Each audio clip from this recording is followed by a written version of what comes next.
Wimbo wa Mtakatifu utakuta katika movie maarufu duniani ya Titanic ambayo ya mwaka 1953.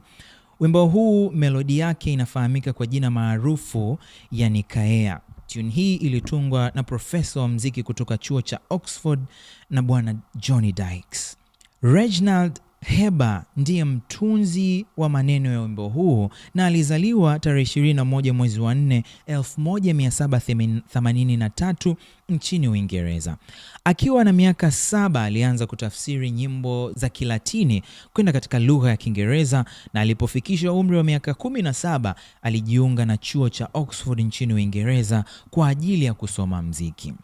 Katika kusoma kwake alichukua tuzo 2 muhimu za muziki, na alipomaliza chuo aliamua kusali katika kanisa dogo na baba yake, na alitumika kwa takriban miaka 16.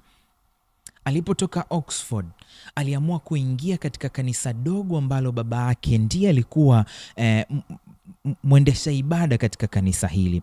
Alikuwa na shauku ya kuboresha muziki katika kanisa lake dogo, na anaposali na matukio yote ya kanisani alikuwa anaandaa nyimbo na kuzipangilia kutokana na tukio husika. Jumapili moja iliyokuwa inafahamika kama Jumapili ya Utatu Mtakatifu ilionekana kuwa hakuna wimbo ambao unaendana na siku hiyo, na na kwa hakika siku hiyo ilikuwa umekosekana kabisa.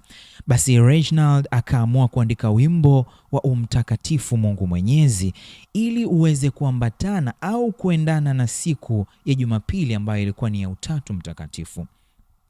Reginald aliandika nyimbo nyingine sana, lakini wengine wamesema ameandika nyimbo zaidi ya 100. Aliziandika na akaziweka pamoja. Kwa bahati mbaya hakuzichapisha, na baada ya miaka 16 katika kulitumikia kanisa dogo nchini Uingereza, Reginald alihamishwa na kwenda nchini India. Inasemekana alipenda sana kutoka moyoni mwake, ila hii ilikuwa ni mwaka 1823 akiwa na miaka 40 alipokwenda nchini India kumtumikia Mungu. Alipofika kule alikuwa askofu, akaendelea kumtumikia Mungu nchini humo. Ilipofika Aprili 3 mwaka 1826, siku hiyo Reginald aliingia kuoga. Alipokuwa akioga akashikwa na kiharusi kilichochukua uhai wake na kufia bafuni.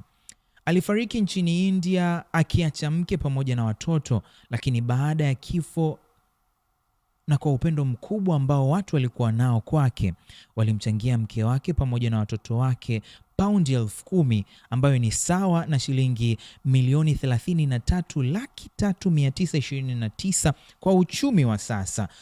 Na miaka kadhaa baadaye, mke wa Reginald alipokuwa akiendelea kufanya usafi ndani, akafika kwenye makabrasha ya mume wake. Alipokuwa akiangalia akakuta karatasi ambazo alikuwa akitunga nyimbo.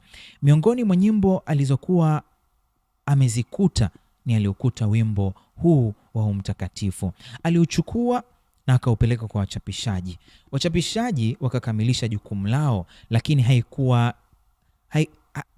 haikuwashawishi kuacha tu hapo. Kwa wachapishaji walivutiwa sana na wimbo huu, ndipo wakampatia wimbo huu bwana John Dykes kutunga sauti ya wimbo huu, na kwa mujibu wa mashuhuda inasemekana ilimchukua sekunde 1800 ambazo ni dakika 30 tu kwa bwana huyu kukamilisha mwanzo wa safari ya wimbo huu, kwa Dykes kutunga sauti ya huu wimbo.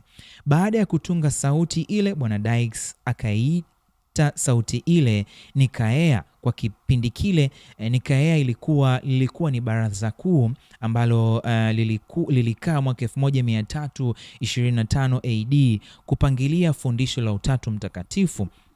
Baada ya John Dykes kutunga sauti ya wimbo huu, ndipo ukaanza kuwa maarufu miongoni mwa Wakristo, ambapo mpaka leo mimi na wewe tunauimba wimbo huu, Mtakatifu, Mtakatifu Mungu Mwenyezi.